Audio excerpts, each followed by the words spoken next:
Tidak ada gunanya lagi harta bendamu yang kamu kumpulkan, ya, dan tidak ada yang selalu kamu sombongkan itu tidaklah memberi manfaat apa-apa. Yang kamu kumpulkan yang membuat kamu sombong tidak bermanfaat apa-apa. Itu orang A'raf masih ngomong gitu, ya.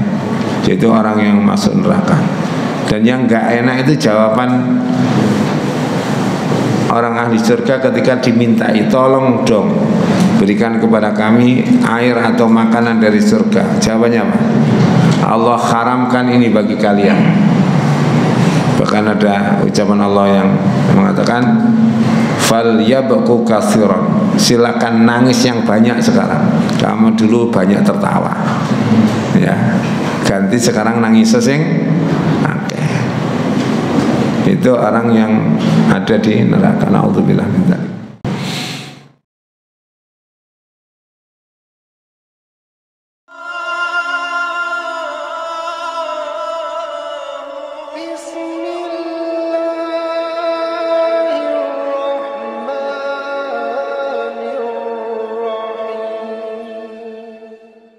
Assalamualaikum warahmatullahi wabarakatuh.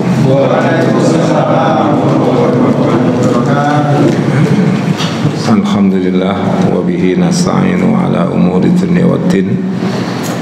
Wassalatu wassalamu ala asrafil anbiya'i wal mursalin wa ala alihi wa ashabihi ajma'in, amma ba'du. Alhamdulillah, mari ya, kita senantiasa memuji syukur pada Allah Subhanahu wa taala atas nikmat karunia-Nya. Di kesempatan ini kita bisa kembali belajar Al-Qur'anul Karim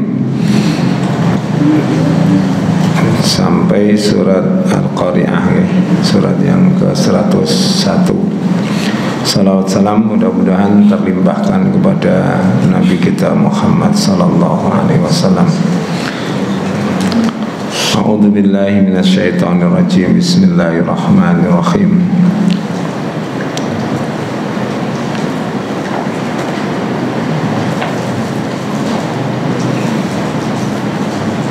Al-Qari'ah, mal Qari'ah, wa ma adraka mal Qari'ah, yauma yakunun nasu kal farashil mabthuth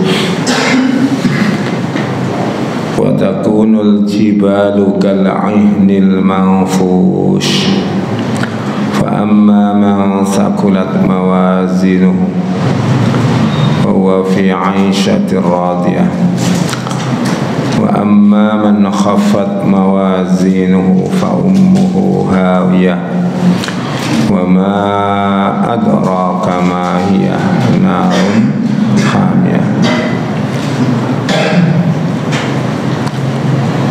Al-Qari'ah artinya adalah hari kiamat. Nama lain dari hari kiamat itu adalah Al-Qari'ah atau Al-Haqqah, At-Tammah, As-Sakhah, Al-Ghasiyah, dan lain-lain. Itu adalah nama yang berkaitan dengan hari kiamat. Waqiah juga. Iya. Dan lain-lain masuk waqiah itu. Jadi Al-Qari'ah ini disebutkan as-sa'ah allati taqra'u qulubun nas bi ahwaliha, yaitu di mana waktu terjadi kiamat itu menyebabkan hati manusia ini berguncang dengan kerasnya. Mal Qari'ah, tahukah kamu apa Qari'ah?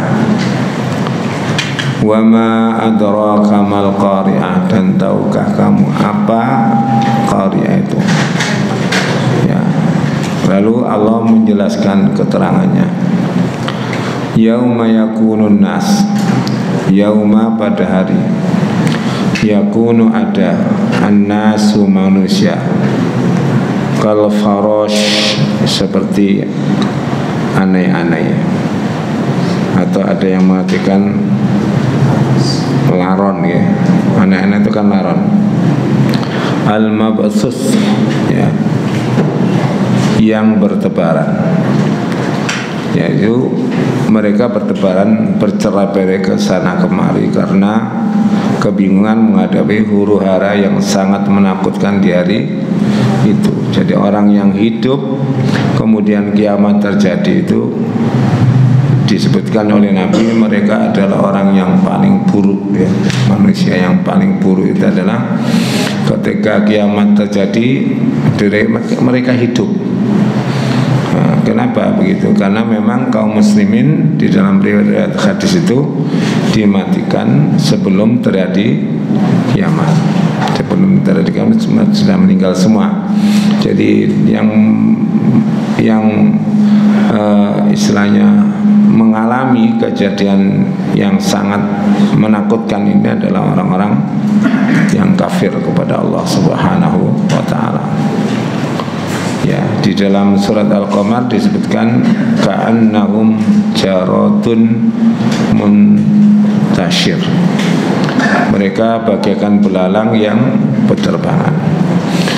Kalau kita perhatikan sifatnya aneh-aneh ya, aneh-aneh itu laron itu. Kalau berterbangan itu gak beraturan. Sawenake dhewe, beda dengan terbangnya burung. Ya, itu kan beraturan. Ini sudah, kalau orang Jawa itu seperti dinteri ya. Jadi kalau padi dinteri ini kok masih ngelompok Pak. Tapi kalau aneh-aneh ini sudah merupakan gambaran Allah tentang keadaan kebingungan yang luar biasa. Di surat Al-Hajj itu bisa jangan lihat ya. Surat Al-Hajj tentang masalah hari kiamat itu. Ya, surat keberapa Pak? 22 ya.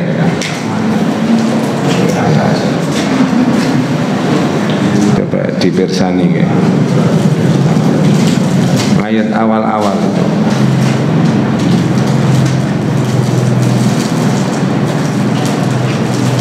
Ya. Ya ini. Ayat 2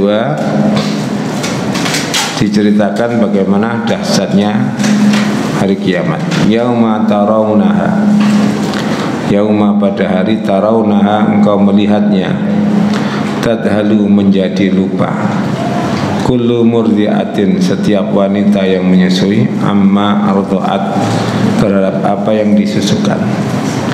Naluri manusia itu pasti melindungi anaknya. Kadang-kadang dia rela mati demi anaknya, dan itu terjadi pada manusia dan hewan Pak. Oke, jangan tinggalilah ya. Kalau di YouTube itu misalkan bagaimana seekor ayam betina membela anaknya dari sergapan elang. Aslinya gak wani belas ya. Dengan elang, dengan ular itu gak berani. Tapi kalau sudah punya anak urusannya beda.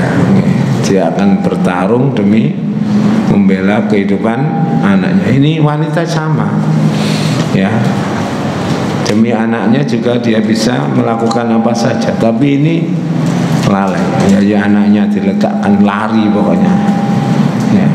Itu keadaan yang jenengan bisa gambarkan sendirilah ya. Kemudian watadau, dan melahirkan atau keguguran, kullu dzati hamlin setiap yang punya ya, hamil, yang setiap orang yang hamil atau wanita yang hamil, hamlaha kandungannya. Jadi setiap orang yang hamil itu langsung melahirkan. Kalau melahirkan belum waktunya namanya keguguran. Kan begitu ya. Ini gambaran Allah Subhanahu wa taala menjelaskan tentang dahsyatnya kiamat. Coba jangan lihat kenyataan di dunia sekarang ini. Gunung meletus, wanita itu enggak keguguran, Pak. Ya. Ada bom dijatuhkan, ya enggak. Ini setiap yang hamil pasti keguguran. Allah mengatakan kullu dzati hamlin hamlaha wa taronasa sukaro, dan kamu akan melihat manusia itu sukaro, mabuk, kayak orang mabuk maksudnya, kasukaro ya, sukaro seperti orang yang mabuk. Orang yang mabuk itu jenengan tahu kan jalannya sempoyongan, melihat objek itu nggak jelas, kepalanya pusing ya, muntah-muntah ya. Wa ma hum bisukara, tetapi mereka itu tidak mabuk. Walakin azaballahu syadid, tetapi siksa atau sangat keras atau sangat besar, sangat menyakitkan ya. Ya, sangat keras begitu ya. Itu gambaran tentang hari kiamat. Dan gambaran kiamat itu diulang-ulang oleh Allah Ta'ala dalam Al-Quran, seperti dalam surat Kahfi tentang catatan amal, di dalam surat Al-Isra ya juga begitu kan ya, tentang catatan amalnya. Terus bagaimana siksa nerakanya itu diceritakan semua secara detail ya. Nah, ini menunjukkan perhatian kalau kita sampai diulang 3 kali Al-Qari'ah, Mal-Qari'ah, Al-Qari'ah. Apa itu Al-Qari'ah? Wa ma adraka mal-Qari'ah. Ini berarti panjenengan dan saya diminta untuk serius memperhatikan hari kiamat ini. Sudah diceritakan hari kiamat itu semuanya oleh para nabi. Dan Allah mengatakan iqtarabas sa'ah, telah mendekat, sudah dekat hari kiamat. Menurut perhitungan Allah itu sangat dekat sudah. Tapi kalau jenengan dengan saya ya masih jauh karena hitungan dunia. Sedangkan hitungan di akhirat itu sehari kan 1000 tahun. Ya, di dalam surah Al-Hajj, wa inna yawman inda rabbika ka'alfi sanatin mimma ta'udun. Dan sesungguhnya satu hari di sisi Tuhanmu itu besok seperti 1000 tahun yang kalian hitung di dunia sekarang ini. Makanya disebut iqtarabas sa'ah, telah dekat hari kiamat ya. Padahal yang masih jauh ya. Kalau menurut hitungan apa? Manusia. Dulu di zaman Nabi Adam, Israfil itu masih begini Pak, megang trompetnya itu. Di zaman Nabi sudah diangkat begini. Mungkin saat ini ya wis supida. Cuma malaikat kan gak guyonan kaya awake dhewe. Ya, kayak gitu. Nah, ditiup lah. Wa amman ya. Jadi kalau sudah hari kiamat gimana kajiannya? Wa takunul jibal, dan kamu akan melihat gunung-gunung, bukit-bukit kal ihnil manfus. Seperti apa Pak? Seperti kapas atau bulu yang ditiupkan ya. Jadi kalau jenengan lihat gunung di sini masih enak. Gunung di sini kalau kita lihat gimana? Masih ada batu, ada pasir, ada tanah liat, ada macam-macam. Kalau gunung di Arab bagaimana? Gunung di Arab lak watu wongkul gitu. Watu wongkul itu bisa seperti kapas. Gimana itu ya? Ya, kita tidak bisa membayangkan secara real objek yang kita lihat di Arab. Saya lihat di gunung itu ketika haji di Arab. Wih, ini gunung yang gini ya, beda dengan di Indonesia. Jadi betul-betul batu utuh itu. Makanya kalau buat terowongan itu enak ya, karena ngebor menewis. Ya. Jadi terowongan antar gunung itu dibor itu. Itu digambarkan oleh Allah Ta'ala seperti apa? Kapas. Kapas yang berterbangan atau bulu yang berterbangan, kayak ringan gitu ya. Nah, jadi seperti itu yang disebutkan oleh Allah Ta'ala di sini ya. Kemudian wa amma man saqulat mawazinu ya. Adapun ya orang-orang yang lebih berat amal timbangannya. Jadi ada manusia nanti ditimbang oleh Allah, ternyata amal timbangannya lebih berat. Yang baik maksudnya. Ya. Fahuwa fi isyatir radiyah, maka dia berada di dalam kehidupan yang diridhai. Ya, jadi wa takun jibal kasarfi fil muta'addadatil alwan allati infashu bil yad fatasiru habaan wa yazul, ya. Kemudian orang yang berat timbangan amal baiknya, makanya orang itu harus meneliti dirinya. Jadi di dalam riwayat yang pernah saya baca itu, orang itu kalau sudah 40 tahun sudah harus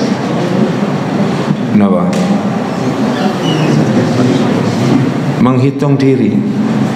Jadi para sahabat itu diceritakan di Nuzhatul Muttaqin, kalau sudah 40 tahun itu mereka sudah mengarahkan kehidupannya ke akhirat. Idealnya begitu Pak, kita itu idealnya. Cuma kau yang nang Indonesia rada angel. Pelane napa? Kita itu 40 tahun itu kadang disebut baru mapan, ngoten nggih. Padahal seharusnya 40 tahun itu usia menikmati usaha.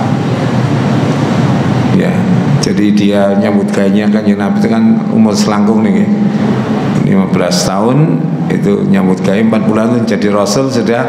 Setelah itu mengarahkan kehidupannya ke akhirat. Dan para sahabat begitu Pak kehidupannya, ya. Dan 40 tahun itu sudah harus merasa mulai tua. Tapi penyakit ini kok ngeten nih. Nah, 70 tahun jadi ini puber kedua.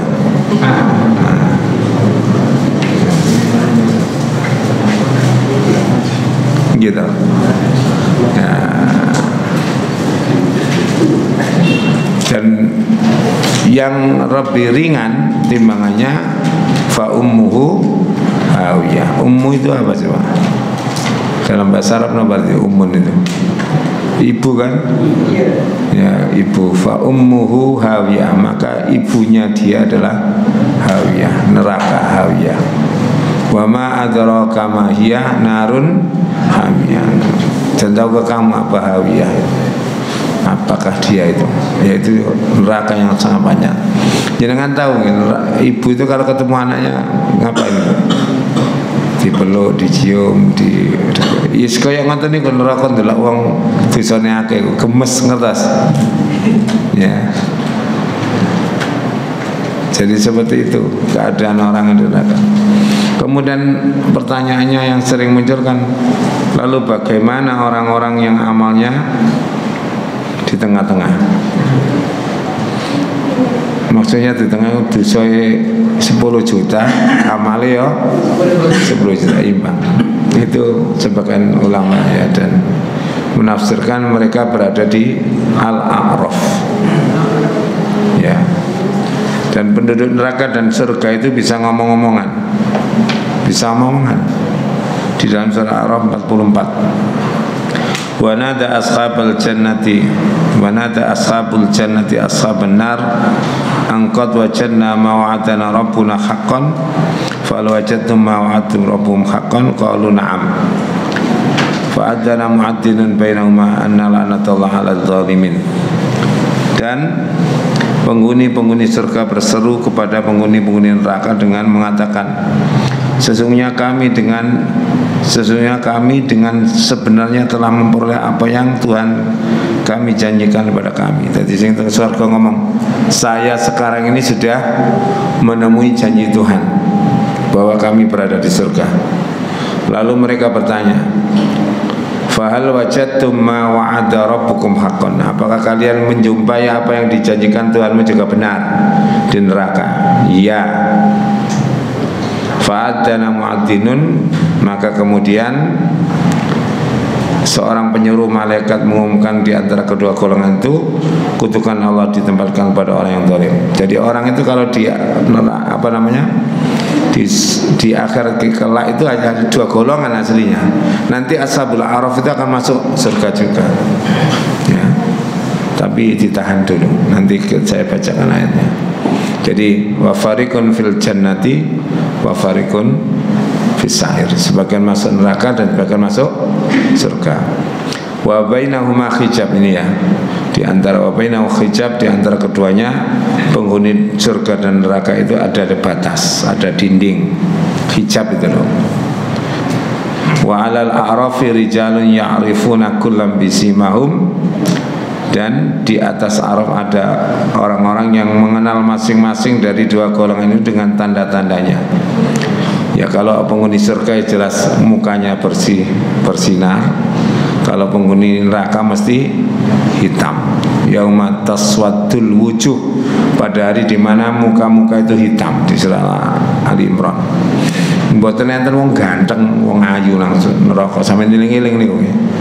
Kalau ana wong ngomong enak mlebu neraka, kebul wong ayu-ayu jarene.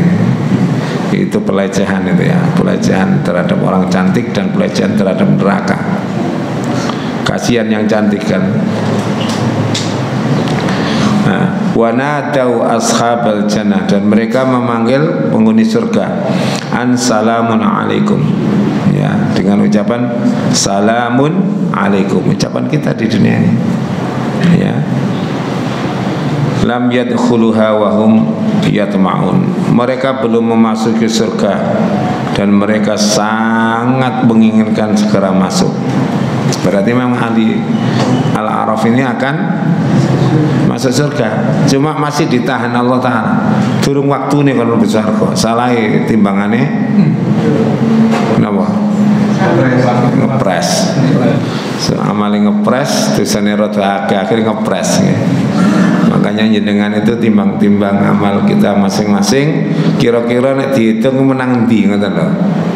Ya, kalau dihitung itu menang mana? Padahal Allah itu loh melipat gandakan kebaikan itu berlipat-lipat, ngono iso imbang. Malah ono sing kalah sih aneh. Buruk berapa? Buruk 1. Wa jazaa'us sayyi'ati sayyi'atun misluha. Balasan keburukan ya keburukan sepertinya. Sedangkan kebaikan, man jaa'a bil hasanati falahu asyru amsalha. Siapa yang datang kepada Allah dengan membawa kebaikan, maka dapat 10 sepertinya. Bahkan di dalam surat Al-Baqarah, kalau kaitannya dengan infak itu ya 261 itu sampai 700, bahkan yudhaifu liman yasha, tidak 700 dong, sampai dilipatkan berkali-kali oleh Allah Ta'ala berdasarkan keikhlasan dan keruwetan dia dalam ya dalam menjamin. Makanya jangan amal itu beramal sambil latihan ikhlas. Pun ngenteni ikhlas sih, kayak ikhlas berjalan seiring, sama dengan kita belajar sepeda motor itu Pak. Yes, yang punya belajar ya ditumpahi langsung, gak ngenteni dijelasno sih, gak ditumpah-tumpah ya. Kadang-kala ya kejegur sawah, mungkin meneh. Kalau dulu banyak Pak orang naik sepeda motor kejegur sawah, sepeda pancar, karena dulu nggak ada sepeda motor metik. Sing enten iku koplingan karo peneleng nggih. Akhirnya pas masuk niku kebuanteren begitu. Sing garai wong akeh numpak sepeda motor kan gara-gara ada metik itu Pak. Ya, saya ngantarkan istri saya ujian SIM itu banyak yang lulus gara-gara metik.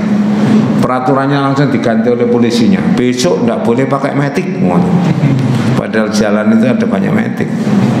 Diganti langsung. Malah ini polisi ini katanya gak pada seneng nek akeh wong lulus.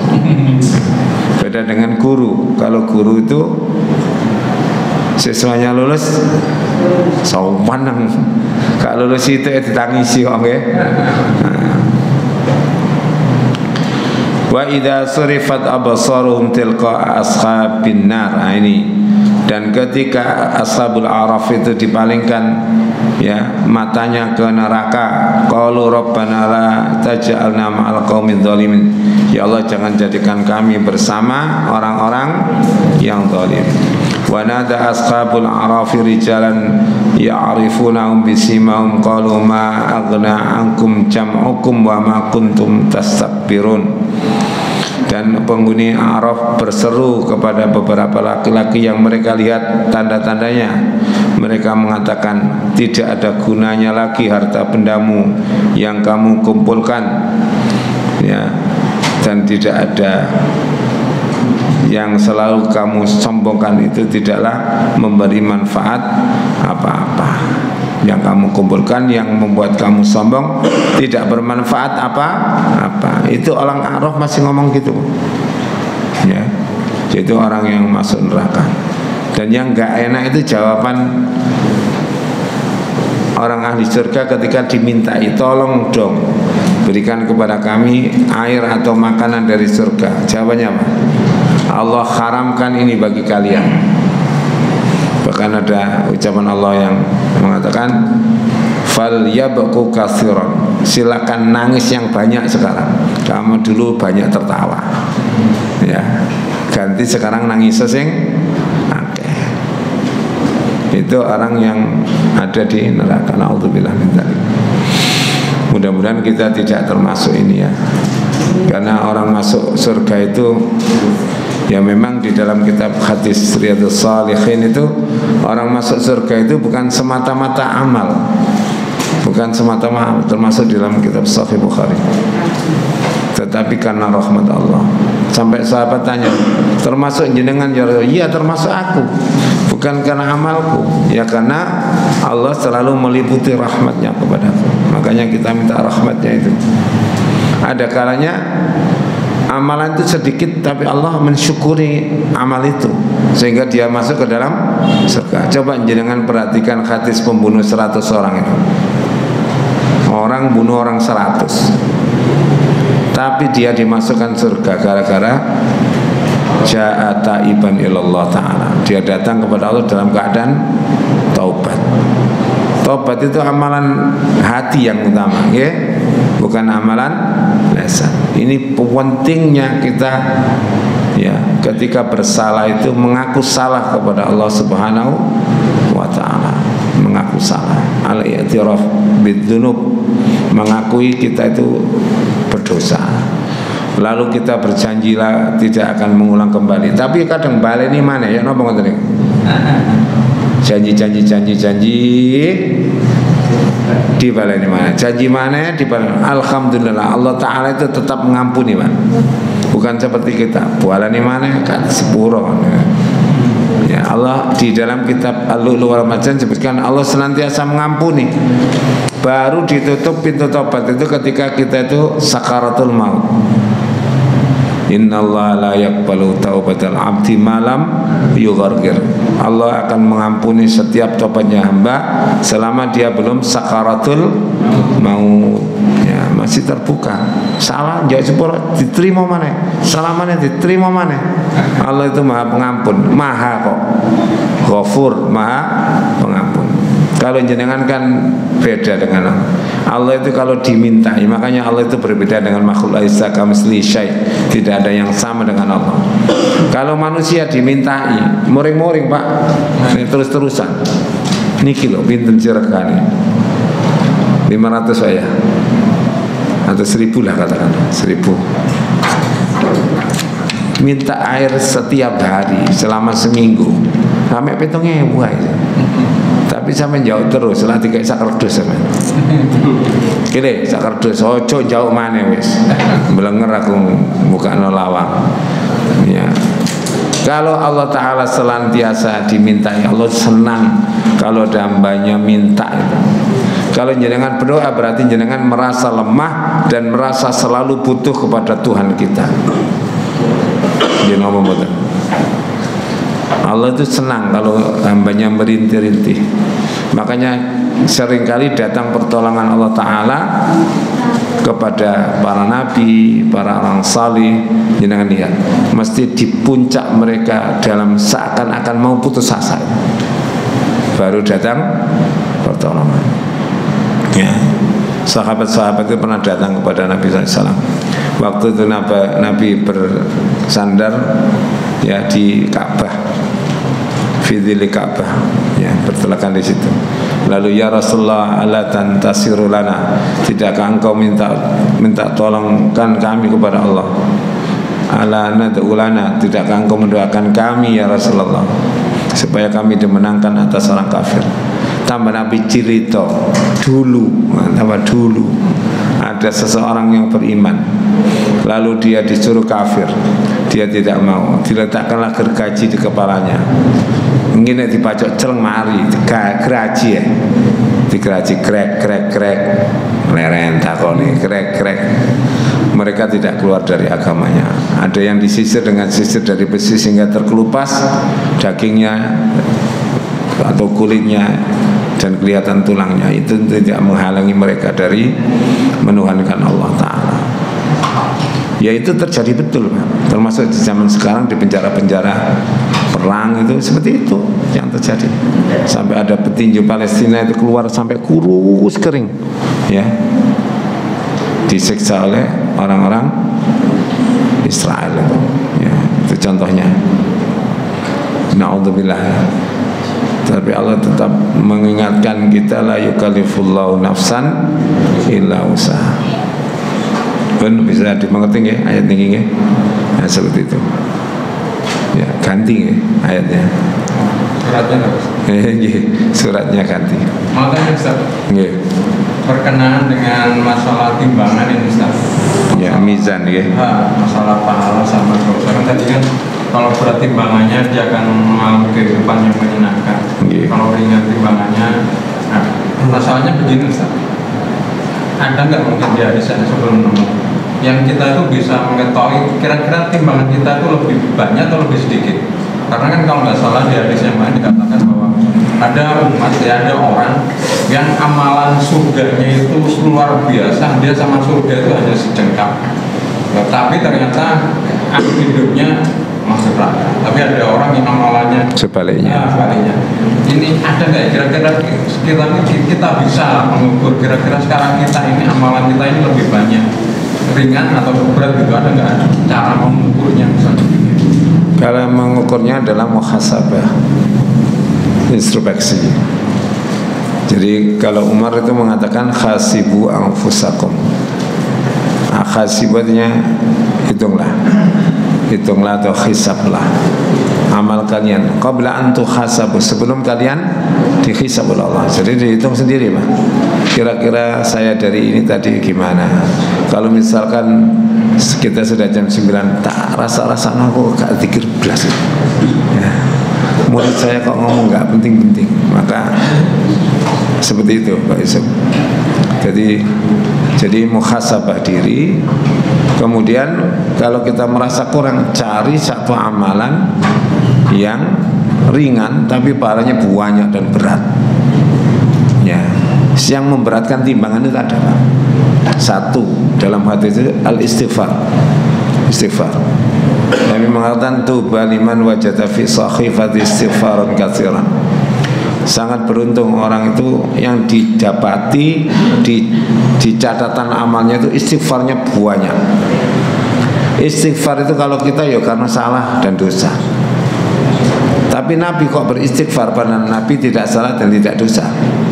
Nabi itu dengan istighfarnya adalah Nabi itu merasa dirinya masih kurang di dalam menyembah kepada Allah Ta'ala, masih kurang sempurna, makanya beliau beristighfar.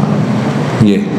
Terus yang kedua bacaan subhanallah alhamdulillah, ya, atau subhanallah wa bihamdi. Nabi mengatakan dalam hadisnya kalimatani khafifatani ala lisan saqilatani fil mizan. Ada dua kalimat yang ringan di mulut tapi sangat berat di mizan. Kan ada kaitan dengan mizan, yaitu subhanallah walhamdulillah atau subhanallah wa bihamdi. Ada yang sangat berat lagi, Pak, yaitu ucapan la ilaha illallah.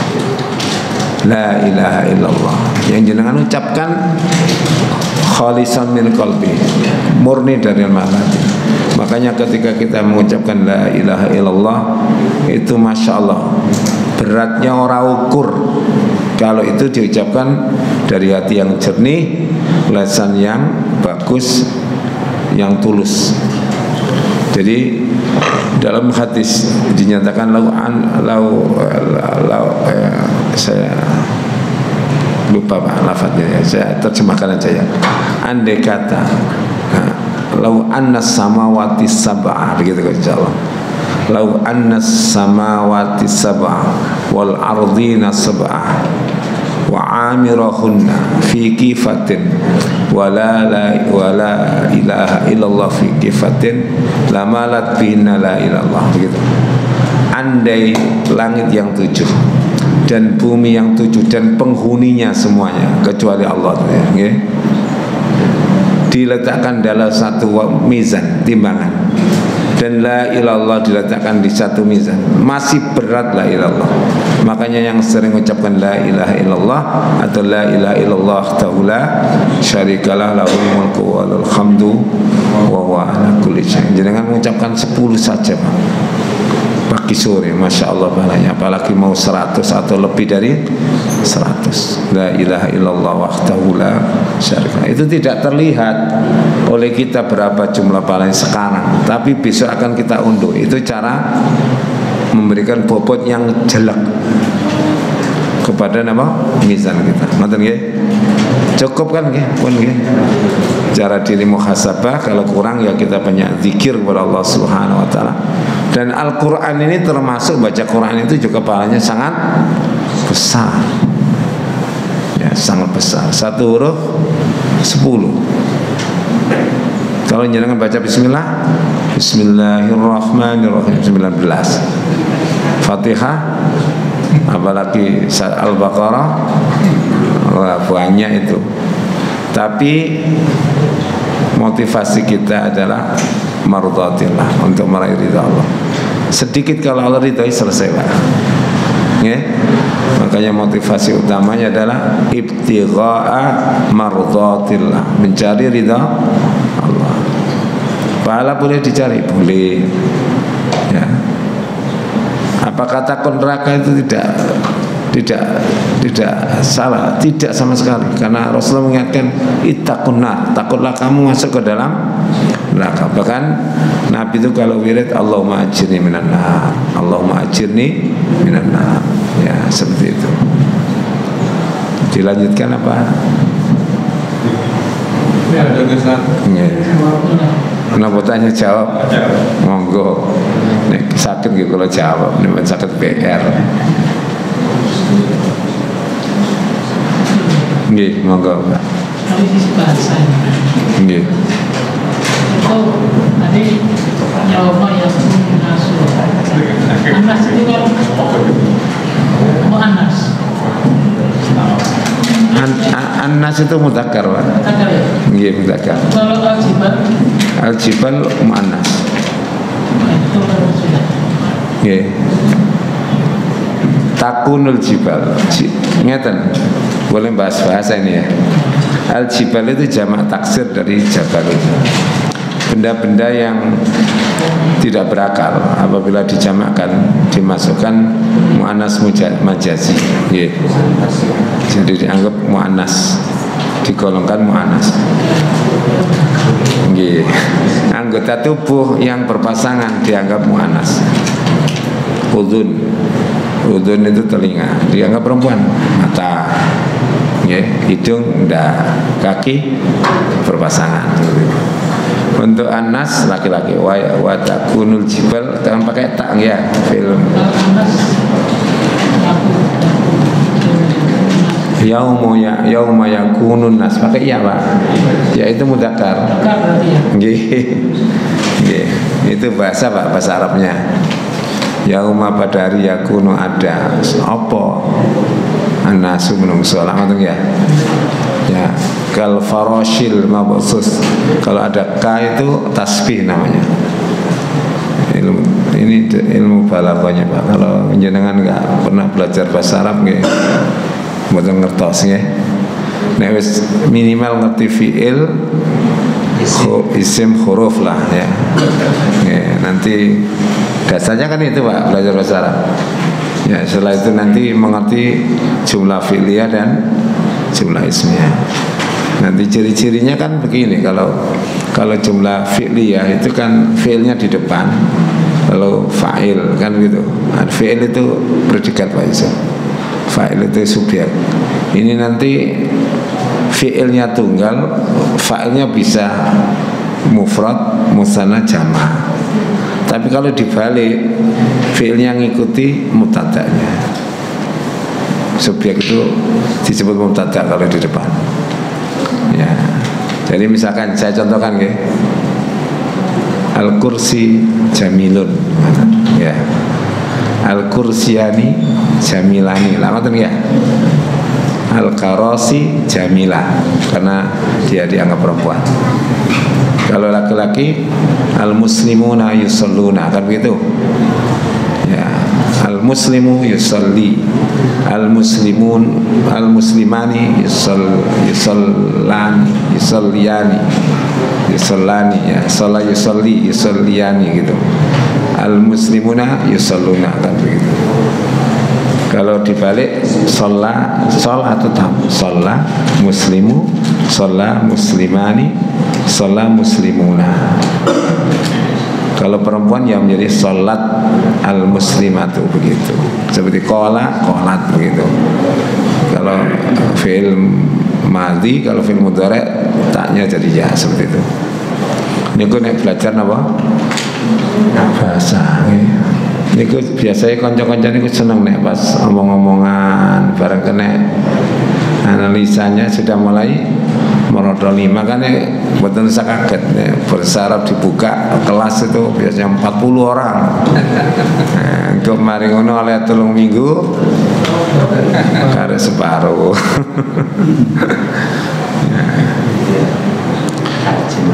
Ya, sekarang kalau kita lanjutkan, bismillahirrahmanirrahim. Alhaakumut takasur, telah melalaikan kalian at-takasur. Ya, at-takasur itu artinya tafakhur, bisa mana?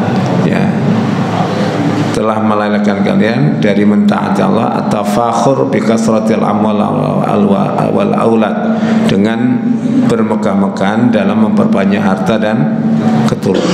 Manusia itu ya, di antara sebab meninggalkan ketaatan itu karena terlampau banyak ngurusi harta. Ya. Nek melarat kepengin sugih lali.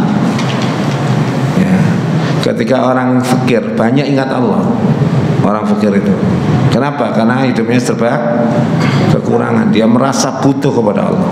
Tapi kalau orang itu sudah sangat kaya, kaya Gusti Allah ku nomor 6, nomor piro nggih. Nah, hidupnya tercurah untuk memperbanyak kekayaan. Gampangan ngeten lho, contoh ekstrim. Panjenengan punya uang 1 miliar. Akeh napa Didik? Akeh 1.000 juta. Numpak sepeda motor, ana duit 1.000 leren mboten? Mboten. Enten duit 1.000 rotuh. Nek wae tetep leren, Pak, tiangnya tetep leren. Lodong, ngoten nggih. Lodong. Itu iya kok, orang itu sekalipun punya 1 miliar di rumahnya didumi BLT loh sing teko, Pak. Ya. Kalau ada orang itu ada pengumuman, ada pembagian uang, tekonnya mesti diisi. Pokoknya daya tariknya harta itu kayak gula dengan semut. Nek betul-betul saya tinggalin di tengah laut yang sangat dalam, dingin, anginnya keras, ombaknya besar. Ada apa, Pak? Yang di tengah laut, apa namanya itu? Stasiun untuk pengeboran, dan pengeboran minyak lepas pantai. Enten wonge ta mboten? Wonten, kerjane tambah semangat apa? Duwe ono jelas akeh. Di tengah hutan Kalimantan, atau lor atau kidul nggih. Resikonya juga tinggi. Ada batu bara, enten wonge mboten? Oh, niku contohnya. Bagaimana daya tarik harta itu luar biasa. Ya. Sehingga orang itu ketertarikannya melebihi ibadah. Padahal Nabi sedang ngomong, nih, ngeten. Raqatul fajri khairun minad dunya wa ma fiha. Masuk kurang jelas. 2 rakaat sebelum subuh itu lebih baik dari dunia dan isinya. Saya kalau takoni jenengan kali kalau podo-podo menunggu sampai pernah merasa habis sholat 2 rakaat itu ngomong alhamdulillah ya Allah sugih kula. Lah gak sih? Ya biasa-biasa aja reaksinya ya datar-datar saja. Ora ketok malah. Nah, terus nikmat iman itu kan sudah dibicarakan para ulama, nikmat terbesar, betul nggak? Ketika jenengan sujud, saya sujud di dalam sholat, enten sing merasa ya Allah, saya ini hamba yang Engkau pilih sujud. Tidak semua orang sujud di pagi hari ini. Tidak ada sing tempeken boten burun sujud. Kan perasaan itu kan enggak ada. Makanya saya sampaikan biar ada perasaan itu. Tatkala jenengan setelah sujud, alhamdulillah ya Allah, saya bisa sujud. Tidak semua hambamu mau sujud kepadamu. Makanya dahi ini ya, min asari sujud nih semerawa. Dari simahum fi wujuhihim min asari sujud. Pada dahi mereka ada bekas sujud. Napa gosong ngono ya gak. Hasil ini masih kulo ya gak kepingin pada kosong tambah elek. Bekas sujud itu kalau jenengan baca di Tasawuf Lukasan gak gitu. Gak ada ulama yang mengatakan gitu. Yaitu kekhusyukan, ketenangan, kecerahan wajah, ketawaduan ngoten lho Pak. Bekas sujud itu mboten kosong ngoten. Nabi Muhammad lho sampe nenten riwayat Nabi Muhammad badhe kosong kepengin ro kula. Umar apa sujudnya Rasulullah itu kurang banyak, kurang lama? Kira-kira kulit isi jimbe awak dewe. Saya punya ustadz ya, dengan teman-teman itu gosong arek-arek timbang ustadz Badu ini. Tapi kalau ngerti sholatnya ke ustadz, wiridnya ke ustadz, tahu saya. Kalau beliau itu rutin habis subuh kah mudun-mudun ke masjid. Saat turungin apa? Sorok rutin. Sholatnya ya sawi. Sholatnya terawihnya 11 Pak. Tapi kalau kita sholat 4 rakaat, kira-kira sing 23 sebuyar. Pokoknya kalau nanti imam misalnya moco subhanakallahumma rabbana wa bihamdika Allahumma ighfir. Kadang ping 7. Nggih tang-tang Pak, nek mboten aja tang. Kira-kira Kanjeng Nabi mari sikile abu niku melalui teng-teng ta mboten, mesti melewati itu ya. Sampai bengkak. Ya. Oleh karena itu adik saya itu murid beliau itu ketika ngimami tarawih mesti dikomplain wong. Kesuwen. Saat ini rada menyesuaikan dek kaitan di pondok saw ini soalnya. Kalau baca subhanakallah ngenten lho, kula nek krungu. Subhanakallahumma rabbana wa bihamdika Allahumma ghfirli. Ngoten maca. Cituk ya, nek diwaca ping 3. Lah wis lumayan nggih. Masih maca Quran niku nek tartil ya suwe, masih ngimami maca An-Nas. Qul a'udzu birabbin nas. Tapi nek sampean ngaten ya qul a'udzu birabbil malikin nas ilahin nas min syarri rasulullah alladzi yuwaswisu. Amin nggih nyesuaikan. Amin. Kalau enten SD, kamu baca apa doa salat itu? Baca subhana rabbiyal azim wa a'la wa bihamdi. Si sujud ayo. Lama gini, tadi kok cepat sekali. Tut ngeten balik langsung. Ya. Jadi kembali ke ini dan di dalam beberapa riwayat tentang harta ini, Pak. Kata Nabi, orang mengatakan ini hartaku. Sing digawa niku lho sing disedekahno. Nggih. Kalau dia pakai mas-masan dipreteli mboten kira-kira karo anake. Jenengan kalau ada orang hobi memakai emas itu orang mana? Kalau di media sosial yang jenengan tahu, orang mana? Makassar sama Madura. Hobinya pakai emas. Nek mati itu digawa kabeh, mboten. Nek untune patian dicokit karo anake. Semerap patike. Patihan Pak, ngertos nggih? Nek tiyang lami tahu, anak-anak enggak tahu. Sampeyan semerap. Gigi palsu itu yang dari emas itu jenenge patian itu. Mesti dicomplong nih, gak mungkin di. Nah itu. Jadi orang itu ngeten loh, sungguh logikae ngeten. Kalau awak dhewe nyambut gawe ndolek dunya terus mati digawe, masuk akal sampean ngoyo, wong sampean gawe budal. Lha gak digawa kok cek ngoyoe nggih. Kadang wis setruk lho, ya cek arep ya duwe ya. Nah, diundang ngono ya anak dum-duman ya. Kok padahal dia gak bisa nikmati. Orang yang sakit tertentu gak bisa makan enak. Nek dikek duwe tetep arep.